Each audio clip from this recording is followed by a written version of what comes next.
नमस्कार, भाग्यश्री रेसिपीजमध्ये मी भाग्यश्री तुम्हा सर्वांचं खूप खूप स्वागत करते।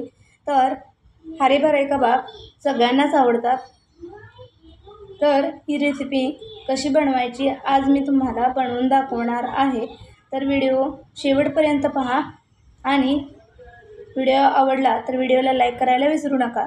तर जास्त वेळ न घालवता इथे तुम्ही बघू शकता मी पाणी गरम करून घेतलेले आहे आणि पाण्यामध्ये आता आपण एक पेंडी आहे पालकची ती घालून घेऊया। त्यानंतर एक वाटी वाटाणे यामध्ये मी घालून घेते आणि त्याबरोबर घालूया पाव चमचा मीठ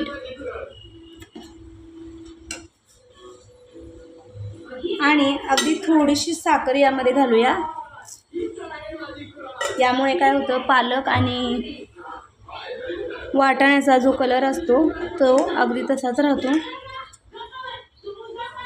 कलर चेंज होत नाही। तर मिनिटभर आपण हे सगळं गरम पाण्यामध्ये ठेवायचं आहे। 1 मिनिट झालेला आहे, गॅस बंद करून घेते आता मी। आणि आता आपण जे उकळून घेतलेलं पालक आहे गरम पाण्यामध्ये आणि वाटाणे हे गाळून घ्यायचे आहे, त्यातलं सगळं पाणी काढून घ्यायचं आहे।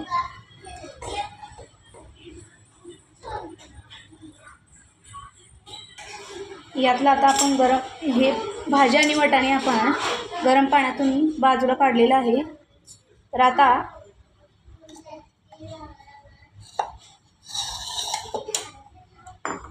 याची कुकिंग प्रोसेस थांबावी यासाठी आपण हे काढून घेतलेले भाजी आणि वाटाणे थंड पाण्यामध्ये घालून घ्यायचं आहे।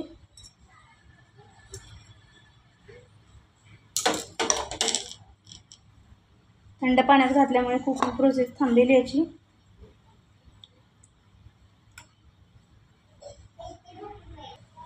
पुन्हा आता आपण हे थंड पाण्यातून काढून घेऊन गाळणीमध्ये घालून हे पाणी याचं गाळून घ्यायचं आहे पूर्ण।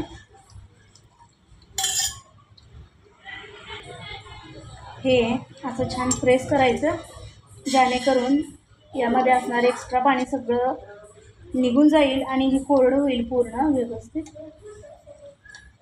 शक्य तितकं पाणी आपण या पद्धतीने प्रेस करून काढून घ्यायचं आहे।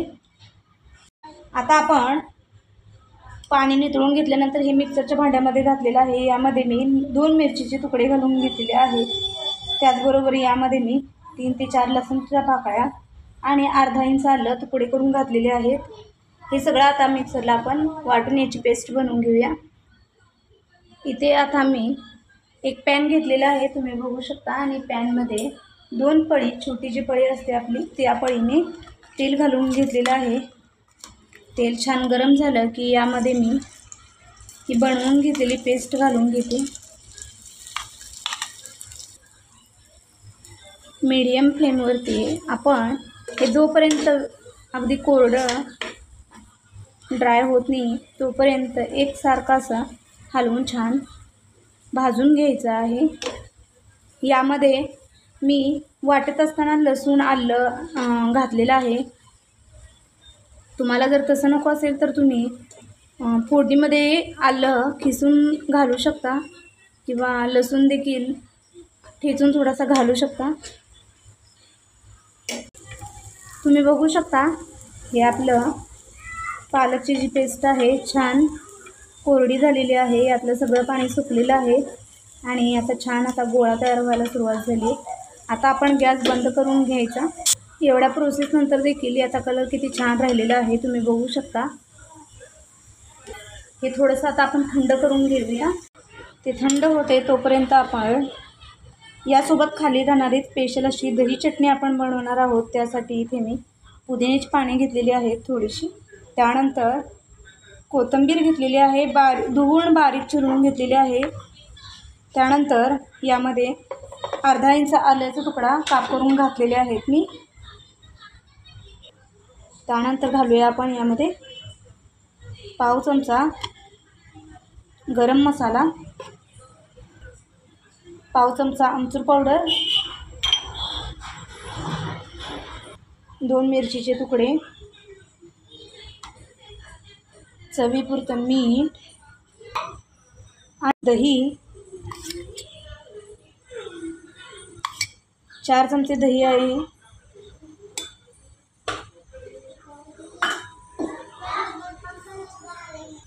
आणि अगदी थोडीशी साखर घालते. साखरेमुळे खूप छान टेस्ट येते याला. मिरचीचं प्रमाण तुम्ही तुमच्या आवडीप्रमाणे कमी जास्त करू शकता. तुम्हाला कितपत तिखट हवं आहे त्याप्रमाणे तुम्ही मिरची वापरू शकता. यामध्ये तुम्ही बघू शकता इथे मी 2 बटाटे आहेत मोठे, ते उकडवून किसून घेतलेले आहेत. यामध्ये मी आपण पालक पेस्ट ड्राय करून घेतली होती, कोरडी करून घेतली होती, ती घालूया.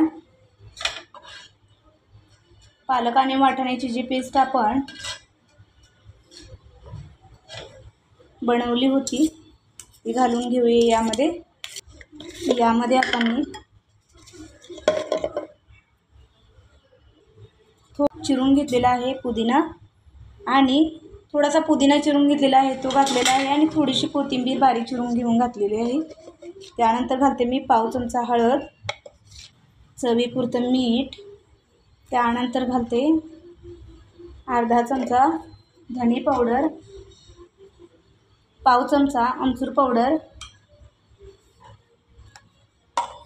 पाव चमचा गरम मसाला, आणि आता यामध्ये आपण घालणार आहोत 4 चमचे बेसन आहे. बेसन मी मीडियम फ्लेमवरती छान रंग बदलेपर्यंत आणि छान वास येईपर्यंत भाजून घेतलेलं आहे. भाजून घेऊन ते पूर्ण व्यवस्थित थंड करून घ्यायचं आणि मगच त्यामध्ये आपण घालायचं आहे. त्यानंतर मी यामध्ये घालते ब्रेड क्रम्स मी घरी बनवलेले आहेत. ब्रेडचे तुकडे करून मिक्सरवरती चालू बंद मिक्सर करून आपण हे बारीक करून घ्यायचं, आणि गॅसवरती मीडियम फ्लेमवरती आपण एकसारखं मिक्स करून भाजून घे. छान असे ब्रेड क्रम्स तयार होतात. आणि दाखवायचं राहिलं आहे, यामध्ये आपण घालणार आहोत 1 चमचा लाल तिखट,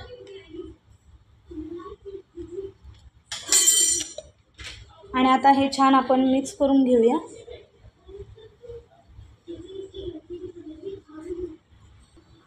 हे छान मळून होत आलेलं आहे, आणि याला आता आपण टिक्कीचा शेप द्यायचा आहे. यामध्ये मी बेसन पीठ भाजून घातलेलं आहे. जर तुम्हाला हवं असेल तर तुम्ही यामध्ये कॉर्नफ्लॉवर घालू शकता,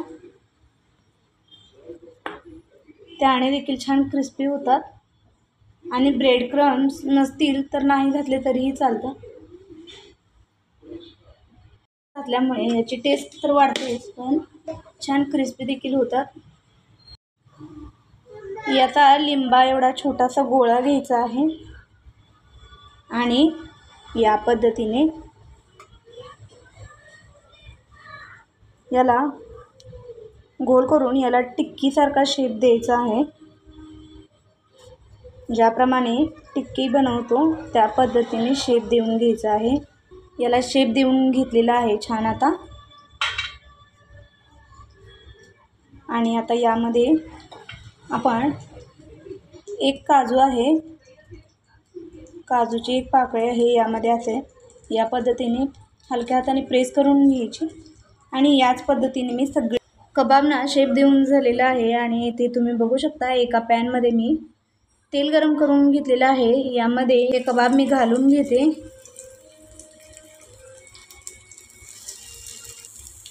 सगळे कबाब मी घालून घेतलेले आहेत, आणि हे मी शालो फ्राय करणार आहे. तुम्हाला जर हवं असेल तर तुम्ही डीप फ्राय देखील करू शकता. एकदम टेस्टी आणि अगदी हॉटेलसारखे कबाब अगदी आपण सोप्या पद्धतीने बनवलेले आहेत. आता छान फक्त याला आपण 3 ते 4 मिनिट छान हलकासा गोल्डन कलर येईपर्यंत भाजून घेणार आहोत. हे भाजून घेत असताना गॅसची फ्लेम मीडियमच ठेवायच्या, हाय फ्लेमवरती भाजायचे नाहीत, मीडियम फ्लेमवरतीच आपण हे भाजून घेणार आहोत. छान आतपर्यंत भाजले जातील आणि क्रिस्पी देखील थोडेसे वरून थोडेसे क्रिस्पी आतून सॉफ्ट असे मस्त आपले हराभरा कबाब तयार होतील. 4 मिनिट झालेले आहेत आणि आता आपण बघूया. तुम्ही बघू शकता छान आपले कबाब एक साईडनी भाजून झालेले आहेत. याला मी दुसऱ्या बाजूने देखील असे छान भाजून घेते. दुसऱ्या बाजूने देखील आपण 3 ते 4 मिनिट भाजून घेणार आहोत. 3 ते 4 मिनिटासाठी दुसऱ्या बाजूने देखील आपण भाजून घेऊया. 3-4 मिनिट झालेले आहेत आणि दुसऱ्या देखील बाजूने छान भाजले गेलेले आहेत. याला आता आपण डिशमध्ये काढून घेऊया.